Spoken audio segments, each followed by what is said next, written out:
అందరికీ నమస్కారం అండి.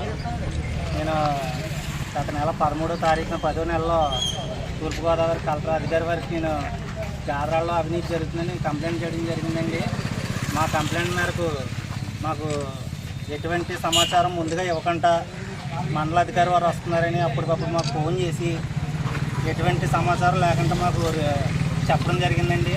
నేను సెక్రటరీ గారిని అడగడం జరిగింది, ఏంటంటే మాకు ముందుగా ఒక నోటీస్ అన్నది ఇవ్వాలి కదా, నోటీస్ ఇవ్వకుండా అధికారి వారు వస్తున్నారంటే మేము సమయం లేకపోతాం, మరి అక్కడ మీరు తప్పు కదండి అంటే లేదండి అని ఫోన్ పెట్టేశాక నేను లేకుండా చూసి ఒక మండలాధికారి వారు వచ్చి తప్పుడు రిపోర్ట్ రాసి వెళ్ళడం అయితే జరిగింది ఇది. కానీ దీని మీద మళ్ళీ కలెక్టర్ గారికి మళ్ళీ నేను 3వ తారీఖున 11వ నెలలో నేను మళ్ళీ కంప్లైంట్ చేయడం జరిగిందండి. మా కంప్లైంట్ మేరకు మాకు వస్తున్నామని మాకు ఈ కంప్లైంట్ మేరకు ఏం చేయాలండి, మాకు 13 ఈరోజు 30వ తారీఖు 10:30కి వస్తున్నామని చెప్పారండి. కానీ ఎటువంటి మాకు వస్తున్నామని ముందుగా సమాచారం ఇచ్చి ఇప్పుడు వచ్చి డిఎల్ఓ గారు రావట్లేదని చెప్పారండి. కానీ రానప్పటికీ మేము అందరం ఇక్కడికి వచ్చి హాజరయ్యాం. డిఎల్ఓ గారు అయితే రాలేదు. దీన్ని అయితే తప్పుడు దారి పట్టించే విధానంలో అయితే తీసుకెళ్తున్నారు. ఇది గ్రామ ప్రజలకు సంబంధించింది కాబట్టి ఈ ఎంత అయితే భారీ అవినీతి జరిగిందని పంచాయతీలు ఏదైతే కంప్లైంట్ ఇచ్చానో దీని మీద ప్రతిదీ కూడా ఇంటిపిన్ కలెక్టర్ గారు మాకు ప్రతిదీ కూడా చెప్పాలని, దీని మీద డిఎల్ఓ గారు సరైన చర్యలు తీసుకోకుండా తప్పుడు దారి పట్టిస్తున్నారు.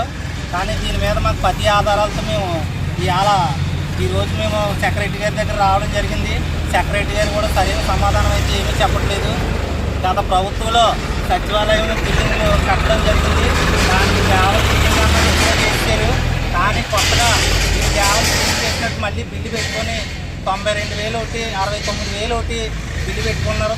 ఇది నిజంగా మైనింగ్ బిల్లు తెస్తే వీళ్ళు ఎక్కడెక్కడ చేశారో, ఎక్కడెక్కడైతే ఇది మైనింగ్ చేశారో దానికి కావాల్సిన బిల్లులు ఆధారాలతో నిరూపించుకోవాల్సిన బాధ్యత అయితే ఈ యొక్క పంచాయతీ వారి మీద ఉంటుంది. కానీ ప్రతి ఆధారాలు లేకుండా తప్పుడు రిపోర్టులు రాసి వీళ్ళు తప్పించుకొని మేము వస్తుంటే తప్పించుకొని తిరుగుతున్నారు. కానీ మేము 2వ పాయింట్ చీల చెరువు దగ్గర చెత్త కేంద్రం అని నిర్మించారండి. చీల చెరువు దగ్గర చెత్త కేంద్రం అని చుట్టూ ఫెన్సింగ్ వేసామని, అది గత ప్రభుత్వంలో చేసినవి.